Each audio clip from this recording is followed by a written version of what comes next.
దేవునికి స్తోత్రం. ప్రియమైన దేవుని ప్రజలారా, ప్రభువైన యేసుక్రీస్తు వారి పేరిట మీకు శుభములు తెలియజేస్తూ ఉన్నాం. ప్రతిరోజు మనం దేవుని వాక్యాన్ని ధ్యానిస్తూ ఉన్నాం.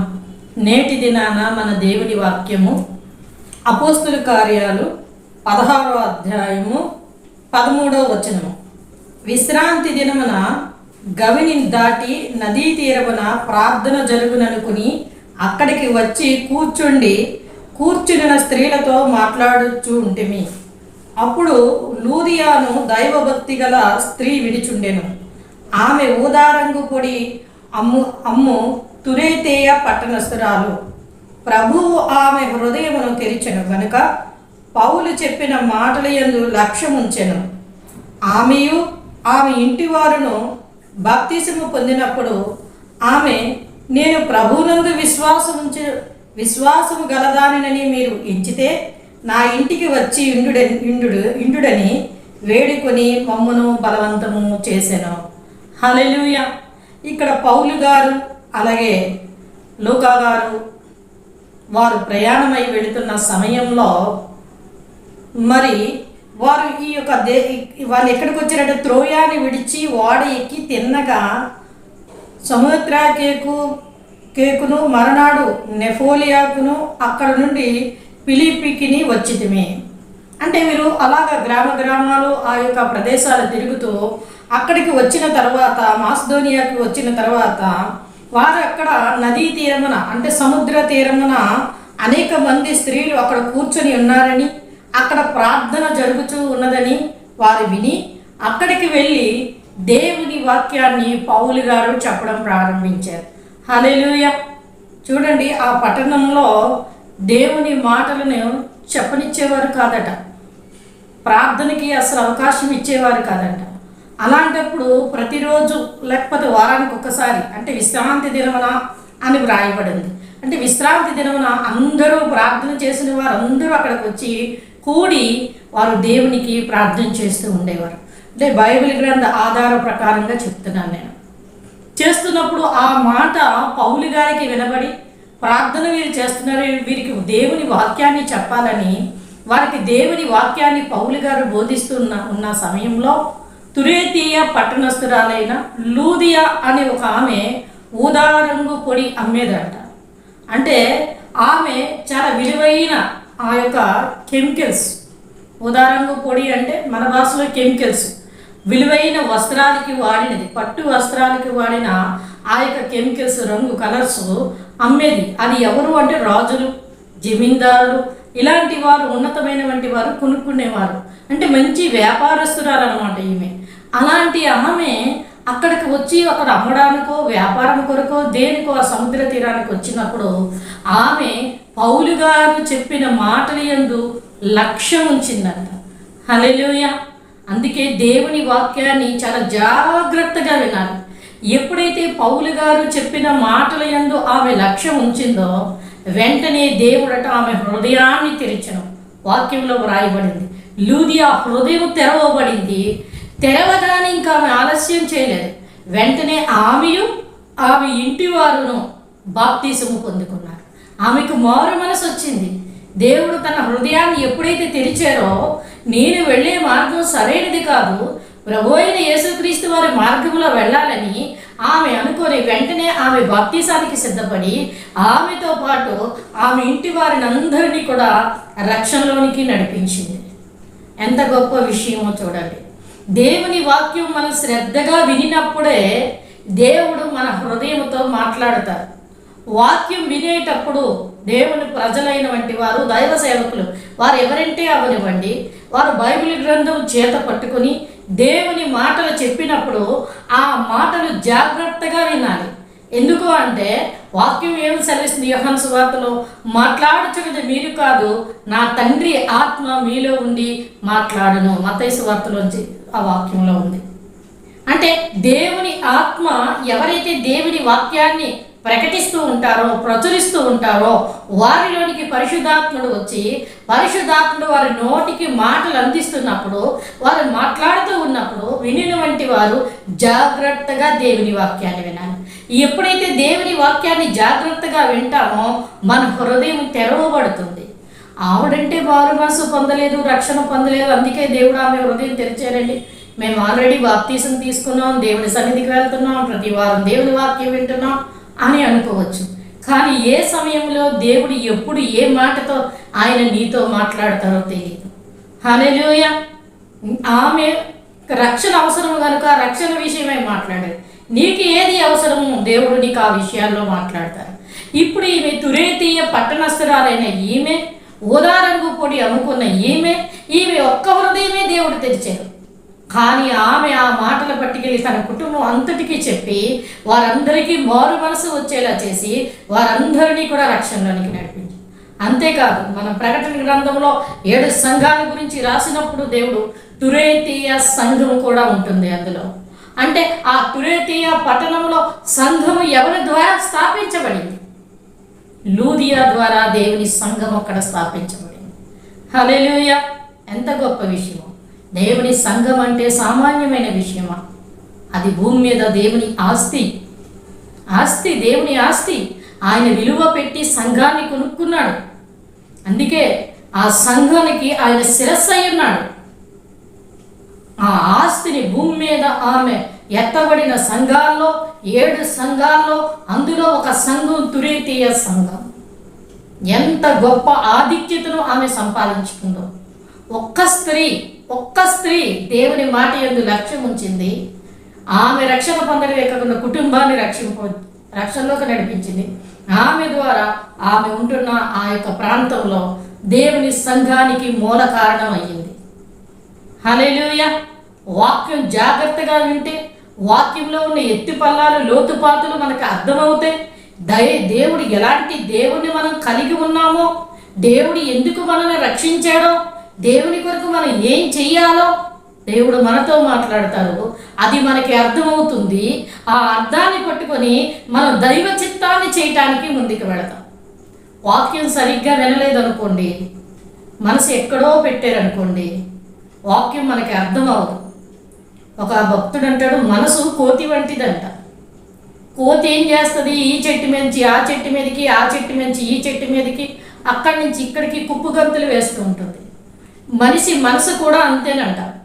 మనిషి అయితే ఇక్కడ ఉంటారు కానీ మనసు ఎక్కడో ఉంటుంది. ఢిల్లీకి వెళ్ళిపోద్దట, అమెరికాకి వెళ్ళిపోతుందంట మనసు. ఇంకా మనిషి ఆలోచనలు పెట్టి కొంతమంది యవనస్తులకి సినిమా థియేటర్ వైపు వెళ్ళిపోతూ ఉంటుంది.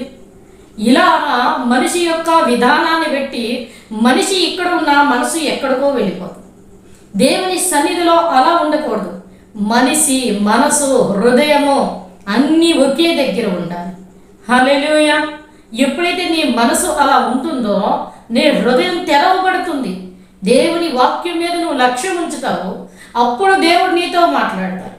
అప్పుడు దేవుని వాక్యం నీకు అర్థమవుతూ ఉంటుంది. అమ్మా, నువ్వు ప్రభువుని నమ్ముకొని ఎన్ని సంవత్సరాలు అయింది? డిగ్రీ 20 సంవత్సరాలు అయిందండి. చూడండి, డిగ్రీ నిరుద్యోగులు అడగండి, నువ్వు ఆ డిగ్రీలు ఎప్పుడో అయిపోయి అంట. నేను డిగ్రీ చదువుకున్నాను అన్నట. నోరెప్పితే ఒక మొక్క రాదు వాళ్ళకి. అలాగే దేవుని ప్రజలకు కూడా వెళ్తున్నాం వచ్చేస్తున్నాం అన్నట్లుగా అయిపోతుంది. కానీ దైవత్వంలో ఒక్క మాట వారికి అర్థం ఏమంటే ఆ సేవకులు సరిగ్గా చెప్పలేదండి అంటారు. కాదు, దేవుని సేవకులు మాట్లాడుతున్నది దేవుడు. ఒకవేళ వాళ్ళు ఏవో లోక విషయాలు, లోక మాటలు మాట్లాడితే దేవుడు వారితో మాట్లాడతారు. నా ప్రజలకు అందించవలసిన నా వాక్కును అందించుకున్నాను, లోక విషయాలు ఎందుకు చెప్తున్నావు అని దేవుడు వారితో మాట్లాడతారు. కానీ వింటున్న నీవు హృదయాన్ని శ్రద్ధగా దేవుని యందు లక్ష్యం ఉంచాలి. వాక్యం యందు నువ్వు లక్ష్యం ఉంచండి. వారు ఎన్ని మాటలు చెప్పినా దేవుని వాక్యం నీ హృదయంలోనికి దూసుకుని వెళుతుంది. నీ హృదయం తెరవబడుతుంది. నువ్వు ఎందుకు ప్రభువుని అంగీకరించావు, ఎందుకు దేవుడు నిన్ను ఎన్నుకొని ఏర్పాటు చేసుకుని ఆయన రక్షణలోకి నీకు నడిపించి రక్షణ ఇచ్చారన్నది నీకు అర్థమవుతుంది. అంతవరకు వాక్యం మీద నీ మనసు లేకపోతే నీ హృదయంలో ఎన్ని మాటలు వేసినా అవి బండ మీద పడిన విత్తనాల వలె ఎక్కుతుంటుంది. అవి చెదిరిపోతూ ఉంటాయి. లేకపోతే త్రోవ పక్క పడిన విత్తనాల వల్ల అయిపోతుంది. పక్షులు వచ్చి ఎత్తుకుపోతూ ఉంటాయి. యేసుక్రీస్తు వారు సాదృశ్యం చెప్పారు, వాక్యం గురించి ఉపమాన రీతిగా చెప్పారు ఆయన. కనుక ప్రియ సహోదరి సహోదరుడా, దేవుని వాక్యాన్ని మనం శ్రద్ధగా వినాలి. ఈ తురేతీయ పట్టణస్థురాలైన లూదియా అని ఆమె పేరు రాయబడింది. ఈమెకి ఎంత ధన్యత లేకపోతే ఈ జీవగ్రంథమైన బైబిల్ గ్రంథంలో ఆమె పేరు లిఖించబడుతుంది. బైబిల్ గ్రంథంలో ఇక్కడే ఈమె పేరు లిఖించబడింది. ఆమె ద్వారా స్థాపించిన సంఘము యేసుక్రీస్తు వారు 7 సంఘాలకి చెబుతున్న సమయంలో అందులో ఈ తురేతియా సంఘం కూడా ఉంది. ఎంత గొప్ప ధన్యత చూడండి. అలాంటి ధన్యతలోనికి మనం వెళ్ళాలి. 20 సంవత్సరాలు అయింది ప్రభు నమ్మకం, నువ్వు చెప్పేది ఎట్లా, నాకు అన్నీ తెలుసు అంటారు కొంతమంది. వినరు, నాకే బోధిస్తున్నావా అంటారు. వినే స్వభావం వారికి ఉండదు. నువ్వు ఎప్పుడైతే వినే స్వభావంలోనికి వెళతావో, జాగ్రత్తగా దేవుని వాక్యం ముందు లక్ష్యం ఉంచుతావో, అప్పుడు దేవుని వాక్యం నీ హృదయంలోనికి వెళుతుంది. దేవుడు అందరిలోంచి మాట్లాడతారు. ఆయన వాక్యం చెప్తున్నటువంటి పెద్దవారు వాక్యం చెప్పినా మాట్లాడతారు, చిన్నపిల్లలు దేవుని వాక్యం చెప్పినా మాట్లాడతారు, యవనస్తులు దేవుని వాక్యం చెప్పినా ఆయన మాట్లాడతారు. ఎందుకంటే వాక్యమై ఉన్న దేవుడై ఉన్నాడు. హల్లెలూయా. నేను 20 సంవత్సరాల కిందటే ప్రభువుని నమ్ముకున్నాను, ఇప్పుడు నాకు 50 సంవత్సరాలు. నువ్వు చెప్పడం ఏంటి? 20 సంవత్సరాల వ్యక్తివి, నువ్వు చెప్తే నేనెలా వింటాను, నా అనుభవ జ్ఞానం లేదు అని అనుకుంటారు కొంతమంది అహంతో. అలాగా ఆలోచించకూడదు. ఎవరు ఏమనుకున్నా, ఎవరు చెప్పినా అది దేవుని వాక్యము. హల్లెలూయా. ఆ వాక్యాన్ని మనం జాగ్రత్తగా వినాలి. ఎప్పుడైతే దేవుడు మన హృదయం తెలుస్తాడో, ఎప్పుడైతే దేవుడి మీద మనం ఆ వాక్యం మీద లక్ష్యం ఉంచుతామో, దేవుడు మన హృదయం తెలుస్తారో, ఆత్మకార్యాలు మన హృదయంలో, మన జీవితంలో, మన కుటుంబంలో, మన పట్టణంలో, మన గ్రామంలో, మన బంధువుల్లో ఆత్మకార్యాలు జరుగుతూ ఉంటాయి. హల్లెలూయా. ఆత్మకార్యాలు దేవుని చిత్తానుసారమైనవి, ప్రభువుని సంతోషపెట్టే కార్యాలు మన ద్వారా దేవుడు జరిగిస్తాడు. మనం అనుకుంటా, నేను ఏపాటి వాడను, యాపాటి దానను దేవుని కార్యాలు జరిగించడానికి నాకెక్కడ అంత శక్తి ఉంది, అంత బలం ఉంది. నీకు లేదు శక్తి. నిజంగానే నువ్వు ఏపాటి వాడవు, యాపాటి దాను. దానిదంటాడు కదా, మనుషుని జ్ఞాపకం చేసుకున్నట్టు వాడు యాపాటి వాడు అని. నిజమే, యాపాటి వాళ్ళం మనం. కానీ మనల్ని పిలిచిన వాడు సర్వశక్తి కలిగిన వంటి వాడు. ఆయనకు అన్నీ తెలుసు. ఆయన ఎవరిని ఎలా వాడుకోవాలో తెలుసు ఆయనకి. నీకు తెలియదు, కానీ ఆయనకు తెలుసు. కనుక తెలిసిన వారిని ముందు పెట్టుకొని ఆయన మాట మీద, ఆయన వాక్యం మీద నువ్వు లక్ష్యం ఉంచితే, ఆ తెలిసిన వాడు సర్వశక్తి కలిగినటువంటి వాడు నీలోకి వచ్చి ఆయన తన కార్యాన్ని జరిగిస్తాడు. ప్రియమైన దేవుని బిడ్డ, ప్రభునందు దేవుని వాక్యమందు మన హృదయాన్ని ఎప్పుడూ నిలవాలి. నిలిపితేనే మనం ఏదైనా సాధించగలము. ఏం కోల్పోయామో దాన్ని తిరిగి మరలా పొందుకోగలము. ఎందుకో తెలుసా? కీర్తన గ్రంథం 119వ కీర్తన 105వ వచనంలో ఏమంటున్నాడంటే, నీ వాక్యము నా పాదములకు దీపము, నా త్రోవలకు వెలుగై ఉన్నది. హల్లెలూయా. చూసారా? దేవుని వాక్యాన్ని, అంటే దేవుడైన దేవుడు ఒక మనిషి, ఒక ఎన్నిక లేని మనిషి, నీవు ప్రభు వాక్యమందు లక్ష్యం ఉంచితే నీ త్రోవలకు వెలుగై ఉంటుందంట, నీ పాదాలకి దీపమై ఉంటుందంట. మిద్ది మీద ఉండవలసిన దీపము దీపస్తంభం మీద ఉండాలని చెప్పిన దేవుడు, ఆయన వెలుగై ఉన్న ఆయన నువ్వు నడుస్తున్న మార్గంలో, నీకు ఆ అరణ్య మార్గంలో, గాఢాంధకారంలో, ఆ సమస్యల గుండా, అటువంటి సమస్యల గుండా వెళుతున్నప్పుడు, ఆ గాఢాంధకారంలోకి సంచరిస్తూ ఉన్నప్పుడు ఏ విషపురుగులు ఉన్నాయో, ఏ క్రూర జంతువులు ఉన్నాయో, ఏది ఏ సమయంలో నీ మీదకి వస్తుందో అని దేవుని వాక్యమట నీ పాదాల దగ్గర దీపములాగా ఆయన నీకు వెలుగును చూపిస్తూ ఉంటారు. నీ ముందు నడిపిస్తూ ఉంటారు. ఆయన ఆ చీకటిలో ఆయన నీ ముందుండి ఆయన నడిపిస్తూ ఉంటారు. అప్పుడు దేని వల్ల ఏ హాని కలగకుండా నువ్వు వెళ్ళవలసిన మార్గానికి ఆయన నిన్ను నడిపిస్తారు. ఎప్పుడు? దేవుని వాక్యం యందు నీవు లక్ష్యం ఉంచినప్పుడు, నీ హృదయం తెరవబడినప్పుడు, నీ హృదయం తెరవగానే దేవుని వాక్యంతో నీ హృదయాన్ని నువ్వు నింపుకున్నప్పుడు, అప్పుడు ఆయన ఆయన వాక్యాన్ని నీకు వెలుగుగా, నీ పాదాలకు దీపముగా ఉంచుతారు. మీరు లోకములకు వెలుగై ఉన్నారని చెప్పిన దేవుడు, దీపం వెలిగించి కొంచెం కింద పెట్టకూడదని చెప్పిన దేవుడు, అది దీపస్తంభం మీద పెట్టాలి. నువ్వు వెలుగు గనుక నువ్వు ఎత్తుగా ఉండాలని నిన్ను ఉన్నతమైన స్థానంలో కోరుకున్న దేవుడు, నిన్ను ప్రేమించిన నీ దేవుడు, మన ప్రభు అయిన యేసుక్రీస్తు వారు, శక్తి కలిగిన దేవుడు. ఆయన ఏమంటున్నాడంటే, నీ వాక్యము నా పాదములకు దీపము, నా త్రోవలకు వెలుగు. దావీదు గారు చెప్తున్నారు అనుభవపూర్వకంగా. చూసారా? నిన్ను ఉన్నతమైన స్థానంలో పెట్టి ఆయన నీకు వెలుగుగా, నీ పాదాల దగ్గరికి దీపముగా, అంటే ఏ పాదం మీద నీకు ఏ విష జంతువు, ఏ విష పురుగు నీ పాదాలకి హాని చేయకుండా ఆయన వెలుగై నీ నడినెత్తి నుండి అరికాల వరకు ఆయన కృపను నీకు తోడుగా ఉంచి నేను నడిపిస్తాను. ఎప్పుడు నీ హృదయంలో దేవుని వాక్యాన్ని నింపుకున్నప్పుడు, దేవుని వాక్యమందు నువ్వు లక్ష్యం ఉంచినప్పుడు. ఒక తురేతి పట్టణస్తురాలు, ఊదా రంగు పూడును అమ్ముకున్న ఒక స్త్రీ, కుటుంబం ఉంది తనకి, తనను తన ఇంటి వారు రక్షింపబడ్డారు. కానీ ఈమె ఊరూరా తిరిగి ఆమె ఏం చేస్తుందంటే ఒక వ్యాపారాన్ని చేస్తూ ఉంది. అంటే వాళ్ళ ఇంట్లో తెచ్చేవారు, పోషించేవారు ఉన్నారో లేదో మనకు అక్కడ బైబిల్ గ్రంథంలో రాయబడలేదు. కానీ ఈమె ఒక వ్యాపారం చేసుకున్న ఒక స్త్రీ హృదయాన్ని దేవుడు తెరిచాడు. ఎప్పుడు దైవజనుని వాక్యం మీద ఆమె లక్ష్యం ఉంచినప్పుడు, ఆమె ఎంత కన్నీటితో ఉందో, ఎంత వేదనతో ఉందో, వాక్యం అలా జాగ్రత్తగా విన్నది. ఇది నా జీవితం కాదు, నా జీవితం వేరే అని తెలుసుకుంది. దేవుని కొరకు ఆమె ముందుకు సాగింది, తన కుటుంబాన్ని ప్రభువులోనికి నడిపించింది. మొత్తం ఆ యొక్క పట్టణంలోనే ఒక సంఘాన్ని ఆమె స్థాపించింది. హల్లెలూయా! అది దేవుని దృష్టికి యోగ్యకరమై వెళ్ళి 7 సంఘాల్లో ఒక సంఘముగా మారింది. అంటే ఆ తర్వాత ఆమె ఎంత ప్రయాసపడి ఉంటుంది, దైవ చిత్తం నెరవేర్చడం కొరకు ఆమె ఎంత కష్టపడింది. నేను కుటుంబం కొరకు ఇంత కష్టపడుతున్నానే, నా దేవుని కొరకు నేను ఏం చేస్తున్నానని ఆమె ఆలోచించింది. ఆమె అడుగు ముందుకు వేసింది. ఏమీ తెలియలేని ఆమె ఒక సంఘానికి ఒక మూలరాయిగా నిలబడింది ఆమె. హల్లెలూయా! కనుక ప్రియ దేవుని బిడ్డలారా, యేసుక్రీస్తు వారి మాటలు ఎందుకు ఈ వాక్యంలో రాయించారంటే, మనకి మాదిరికరముగా. ఏమీ తెలియదు, నాకు ఏమీ రాదని అనుకుంటున్నావా? దేవుడు నీకు తోడుగా ఉంటాడు.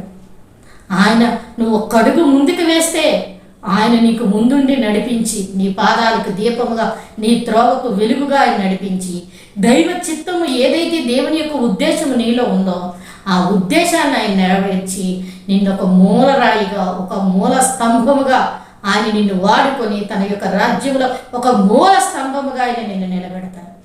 కనుక దేవుని వాక్యం మీద ఇక మీదటినైనా దేవుని వాక్యాన్ని ఎవరు చెప్పినా అశ్రద్ధగా వినకండి. నీకు ఎన్ని తెలిసినా, చాలామంది నేను చూస్తూ ఉంటాను, అక్కడ దైవ సేవకులు వాక్యం చెప్తూ ఉంటే సేవకులే, ఎవరు ఏమీ తప్పుగా అనుకోకండి, ఉన్న మాట నేను చెప్తా ఉన్నాను. అక్కడ సేవకులు వాక్యం చెప్తుంటే మాకు తెలుసులే అని వీళ్ళు సెల్ ఫోన్లో ఆడుకుంటారు, ఫోటోలు తీసుకుంటారు. వాళ్ళు అలా తీసుకుంటే వెనకాతలు ఉన్న విశ్వాసులు చూసి సేవకుడే అలా ఉన్నాడు, నేను అలా చేస్తాను, తప్పేంటి అనుకుంటాను. వెనక ఉన్న వ్యక్తికి నువ్వేం మాదిరికరంగా చూపిస్తున్నావు, ఏం మాదిరి వారికి కనపరుస్తున్నావు? అలా ఉండకండి ప్రియమైన దేవుని ప్రజలారా. దేవుని వాక్యమందు నీ లక్ష్యం ఉంచు. దేవుడు ఖచ్చితంగా నీ హృదయంలోనికి వచ్చి ఆయన గొప్ప కార్యాలు నీలోంచి జరిగిస్తూ ఉంటాడు. ఈ తురేతేయ పట్టణస్తురాలైన ఈ లూదియా, ఊదారంగు కూడా అమ్ముకున్న ఈమె ఒక సంఘ స్థాపకురాలయ్యిందంటే అది ఎంత గొప్ప విషయం. అది దేవుని కనుదృష్టిలోకి వెళ్ళిందంటే ఇంకెంత గొప్ప విషయం. దాని గురించి ఆయన ప్రకటన గ్రంథంలో భవిష్యత్తు కాలంలో జరగబోతున్న వాటి కొరకు మాట్లాడుతూ ఆ సంఘాన్ని 7 సంఘాల్లో ఒక సంఘముగా ఇముడ్చాడంటే ఇంకెంత గొప్ప విషయం. ఎంత గొప్ప పనిని ఈమె చేసింది. ఆమెకి ప్రభు రాజ్యంలో, పరలోకంలో ఏ స్థానం ఉంటుంది? ఒక్కసారి యోచించండి ప్రియమైన దేవుని ప్రజలారా. వాక్యం దీనికి మూలం ఎక్కడ అంటే, పౌలు గారు చెప్పిన వాక్యం మీద ఆమె లక్ష్యం ఉంచింది, శ్రద్ధగా విన్నది, వాక్యాన్ని గురి చూస్తూ విన్నది. నాకు ఈ మాట చాలా ఇష్టం. అందుకే ఏ దైవజనుడు, ఏ సేవకురాలు ఎవ్వరు దేవుని వాక్యం చెప్పినా వారి నోటి వైపే నేను చూస్తాను. ఎందుకో తెలుసా? మాట్లాడుచున్నది మీరు కాదు, నా తండ్రి ఆత్మ మీలో ఉండి మాట్లాడుచున్నదన్న వాగ్దానాన్ని పట్టుకొని వారిలోంచి నా దేవుడు మాట్లాడుతున్నాడని నేను వారి నోటి కాసి అలా చూస్తూ ఉంటాను. చాలామంది రాసుకుంటారు, నాకు రాయటం కూడా ఇష్టం ఉండదు. ఎందుకంటే అది ఒక్కొక్కటి రాసుకుంటే చాలా మంచిది, కానీ నాకు వినడమే ఎక్కువ ఇష్టం. మీరు ఎక్కడైనా నన్ను చూస్తే గమనించండి, అలా వింటూ ఉంటాను. ఎందుకో తెలుసా? వారిలోంచి మాట్లాడుతున్న వాక్యం నా హృదయం తెరవబడాలి, నా హృదయంలో వాక్యం నింపబడాలి, దేవుని వాక్యంతో నా హృదయం అంతా నిండిపోవాలన్న ఒక ఆశతో ఆ విధంగా చూస్తాను. నిజంగా దేవుడు కూడా నాకు అలాగనే సహాయం చేస్తారు. లేకపోతే ఏమీ రాని నేను దేవుని వాక్యం చెప్పడానికి అర్హతే లేని నేను ఈరోజు దేవుని వాక్యం చెప్తున్నానంటే కేవలం ఈ వాక్యాన్ని పెట్టే. ప్రియమైన దేవుని బిడ్డ, దేవుడు నిన్ను కూడా అలా వాడుకుంటాడు. ఆ తురేతీయ పట్టణస్థురాలైన లూదియాను వాడుకున్న దేవుడు నిన్ను కూడా భవిష్యత్ కాలంలో వాడుకుంటాడు. నిన్ను గొప్ప జనాంగంగా చేస్తాడు. నిన్ను దేవుడి ఉద్దేశంలో ఏదైతే ఉందో దానికి నిన్ను ప్రతిష్ఠితంగా ఆయన నిలబెట్టి భవిష్యత్తు కాలంలో అనేకులకి దేవుడు నిన్ను ఆశీర్వాదకరంగా నిలబెట్టి బలపరిచి దీవించి ఆశీర్వదిస్తారు. అలా చేసి ప్రభు ఇచ్చిన దేవుని ఆశీర్వాదాలు పొందుకోండి. కొద్ది మాటలు దేవుడు దీవించునుగాక. ఆమె కళ్ళు మూసుకుందాం, ప్రార్థన చేసుకుందాం. మహాపరిశుద్ధుడైన మా ప్రియ పరలోక తండ్రి దేవ, ఇంతవరకు మీ పరిశుద్ధ ఆత్మశక్తి చేత మీరు మాట్లాడినందుకు వందలు. వెత్తబడిన వాక్యం నూరంతులుగా ఫలించులాగున సహాయంగా ఇచ్చేయండి. నిజమే ప్రభువా, పౌలు గారు చెప్పుచున్న మాటలు యందు నాయన లూదియా లక్ష్యం ఉంచింది కనుకనే ఆమె హృదయం తెరవబడి ప్రభువా ఆమెయు ఆమె ఇంటి వారు రక్షణ పొందుకొని సేవకులకు ఆతిథ్యాన్ని ఇచ్చి అక్కడ సంఘాన్ని స్థాపించి నాయన మీ కనుదృష్టిలో ఆమె నీ పనిని ఎంతో ఉన్నతంగా జరిగించింది ప్రభువా. దేవా మీకు వందనాలు. ఆమెను ప్రభువా మీ చిత్తంలో ఒక పనిముట్టిగా ఒక సాధనంగా మీరు వాడుకున్నారు దేవా. అందుని బట్టి మీకు స్తోత్రాలు ప్రభా. వెత్తబడిన వాక్యం నాయన మేము మా జీవితాల్లో అలాగ లూదియాని మాదిరికరంగా తీసుకొని అలా నడుచుకునేలాగా మాకు మీకు సహాయం దయచేసి వెత్తబడిన వాక్యం నూరంతులుగా ఫలించేలాగా సహాయం దయచేసి మీరే మహిమ పొందుకోమని యేసు పరిశుద్ధ నామమున స్తుతించి వేడుకొంచున్నాం పరమ తండ్రి. ఆమేన్.